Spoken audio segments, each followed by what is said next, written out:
Everyone, welcome और welcome back to my channel. So this is Swati Priya and if you are new to this channel जल्दी से जाके subscribe कर लें। So guys, there are lots of questions related to Amity's course, selection process, fees and many more. So आज हम बैठेंगे और एक एक करके सारे क्वेश्चंस का आंसर करेंगे. So हम स्टार्ट करते हैं बिना बकवास किए. So the first question is कि एमिटी पटना कौन कौन से कोर्सेज ऑफर करता है. तो गाइज एमिटी पटना में बहुत सारे कोर्सेज हैं. BTech, BBA, MBA, LLB, BBA LLB, BA LLB, अब तो एलएलएम भी है. तो बहुत सारे कोर्सेज हैं.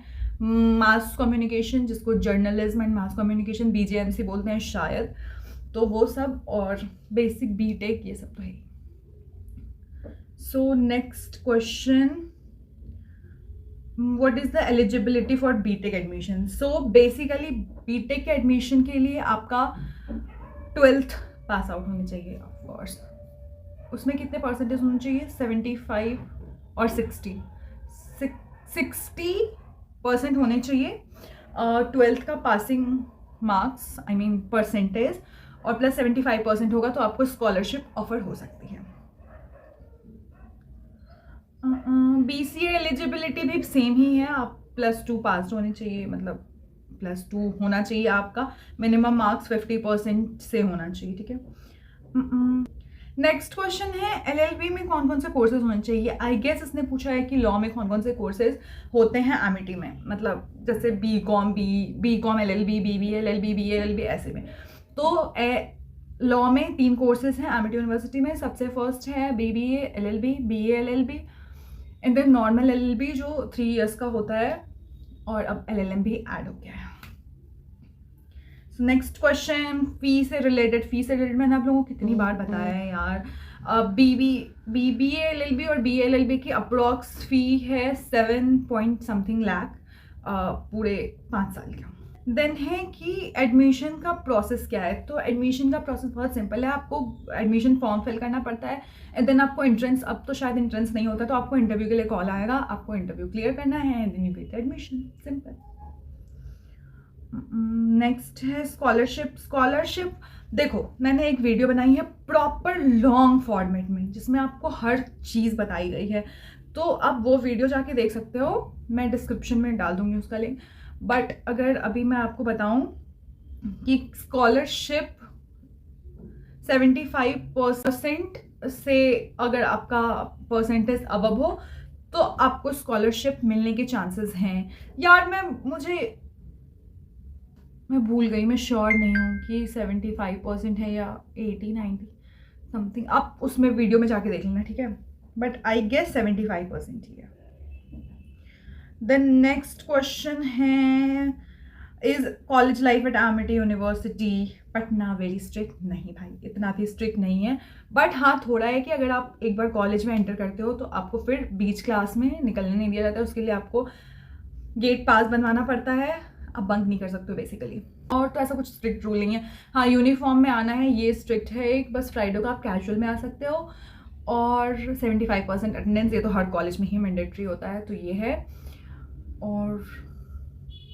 और एज सच कुछ रिस्ट्रिक्शन नहीं है, इतना कुछ स्ट्रिक्ट नहीं है. क्राउड और स्टूडेंट एनवायरनमेंट. क्राउड बहुत ज़्यादा नहीं है, बहुत कम नहीं है, नॉर्मल है. बट जो जैसे कॉमन कोर्सेज हैं, जैसे बीबीए या फिर बीटेक, इसमें थोड़ा क्राउड ज़्यादा है. बट लॉ में एज सच बहुत ज़्यादा कुछ क्राउड नहीं है. बट 50-55 स्टूडेंट्स रहते हैं. नेक्स्ट क्वेश्चन कि यहाँ पे लोग पढ़ते भी हैं या बस चिल करते हैं. तो गाइज, अगर आप कॉलेज में आ रहे हो, आप फर्स्ट ईयर में हो, तो ऑब्वियसली आप चिल करते हो, बहुत मस्त. कैंटीन जाओ, घूमो फिरो, मौज करो, क्योंकि ये तो सिर्फ फर्स्ट ईयर है. बट उसके बाद जो गंदी हालत होती है ना, बहुत टफ सिचुएशन हो जाता है. इसलिए थोड़ा कंट्रोल में.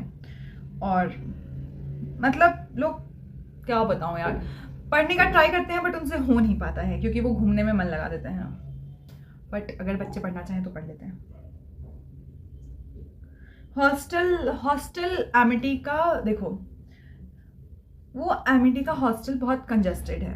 अगर मैं बताऊं तो मुझे हॉस्टल की ज़रूरत नहीं थी, तो मैंने हॉस्टल सर्च नहीं किया, बट मेरी फ्रेंड के थ्रू जो मुझे पता चला है कि एमिटी का जो हॉस्टल है वो थोड़ा दूर है एमिटी से, प्लस कंजस्टेड है, मतलब बहुत ज़्यादा स्पेशियस नहीं है, तो आपको थोड़ा एडजस्ट करके रहना पड़ेगा। बस यही है। बाकी आप एक बार जाके चेक कर सकते हो, अगर आपको एडमिशन अगर आपको हॉस्टल चाहिए तो आप एक बार जाके चेक कर लो, बट मैं बोलूँगी कि पीजी में रह लो, वहाँ का हॉस्टल बहुत कंजस्टेड है। फैकल्टीज स्ट्रिक्ट है, असाइनमेंट और एग्जाम्स का क्या सीन है? तो फैकल्टीज डिपेंड करता है, कुछ फैकल्टीज बहुत स्ट्रिक्ट हैं, कुछ फैकल्टीज बहुत नॉर्मल है, चिल, ठीक है। और असाइनमेंट का ये सीन है कि आपका जो इंटरनल मार्क्स होता है उसमें assignment, class behaviour, presentation plus mid term के मार्क्स, ये और प्लस एडमिशन मोड अटेंडेंस, ये 5 चीज़ ऐड करके आपको 40 में से मार्क्स मिलते हैं। तो आपका मिड टर्म 10 मार्क्स का हो गया, क्लास बिहेवियर 5 मार्क्स का, प्लस प्रेजेंटेशन, असाइनमेंट, वो आपके फैकल्टी पे डिपेंड करता है कि वो किस बेसिस पे मार्क्स देते हैं। तो ये आपको अपने टीचर से पता कर लेना है तुरंत, क्लास जाते ही, मतलब कि कॉलेज एंटर करते ही।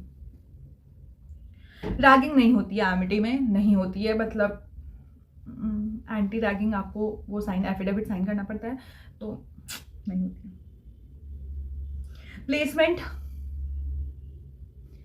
बीबीए में हो तो अच्छी होती है शायद से, बीटेक में हो अच्छी होती है, लॉ में हो थोड़ी सी उनके कंपैरिजन में थोड़ी, बीबीए और बीटेक के कंपैरिजन में उतनी अच्छी नहीं होती है, बट ठीक है।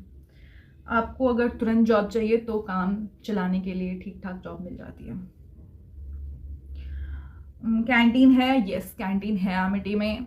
अगर आप एमिटी के स्टूडेंट हो तब तो आपको पता ही होगा कि कैंटीन कहाँ है, और अगर आप एमिटी के स्टूडेंट नहीं हो तो हाँ कैंटीन है, आप लोग आराम से चिल कर सकते हो कैंटीन में अगर आप एमिटी में एडमिशन लेते हो तो।